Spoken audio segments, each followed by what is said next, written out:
فيا ريت الناس بقى يا جماعه اللي بتقول ده مشروع فاشل وفنكوش والحاجات دي، يعني انزلوا شوفوا الشغل على ارض الواقع. الناس شغاله والمهندسين موجودين في كل مكان.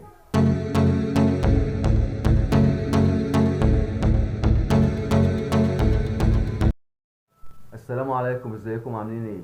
ايه اللي بيحصل بقى في الاسكندريه اليومين دول بخصوص مشروع مترو الاسكندريه؟ طبعا يا جماعه 1 اكتوبر المفروض كان قطر ابو قير يقف والقطر ما وقفش. بعدها لقينا انتشار للمهندسين لرفع المساحات وجسات التربه في ما بين محطه المعموره ومحطه توسن.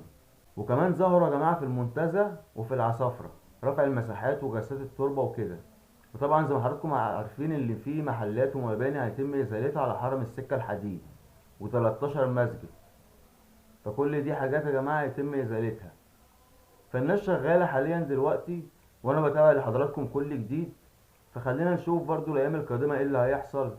يعني عشان المفروض بقى بعد كده مثلا لما قطر ابو قير يقف يتم بقى ازاله القضبان ويتم ازاله المحلات والمباني لاحرام السكه. فخلينا نشوف، انا كل يومين ثلاثه بروح عند قطر ابو قير واشوف ايه الدنيا هناك، المهندسين موجودين وشغالين ولا في حاجه حصلت والموضوع نام. فيا ريت اللايك والاشتراك وتفعلوا جرس الكل عشان يوصلك كل جديد عن مشروع مترو اسكندريه ان شاء الله. وطبعا ده يا جماعه مشروع يعني مستنيينه بقالنا سنين، ومترو الاسكندريه هيبقى افضل من قطر ابو قير بكتير.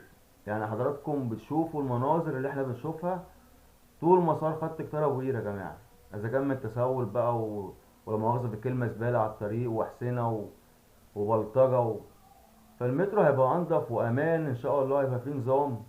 والمترو المفروض يبقى علوي من اول، من قبل محطة الظهرية لحد ما بعد محطة توصل بحاجات بسيطة، كل ده يبقى ماشي على كوبري.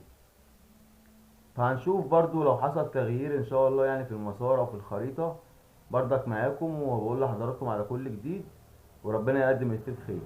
فيا ريت الناس بقى يا جماعة اللي بتقول ده مشروع فاشل وفنكوش والحاجات دي، يعني انزلوا شوفوا الشغل على ارض الواقع. الناس شغالة والمهندسين موجودين في كل مكان. بس فان شاء الله مترو اسكندريه قريبا يبقى في اسكندريه مكان قطر وبقير. سلام واشوف حضراتكم على خير.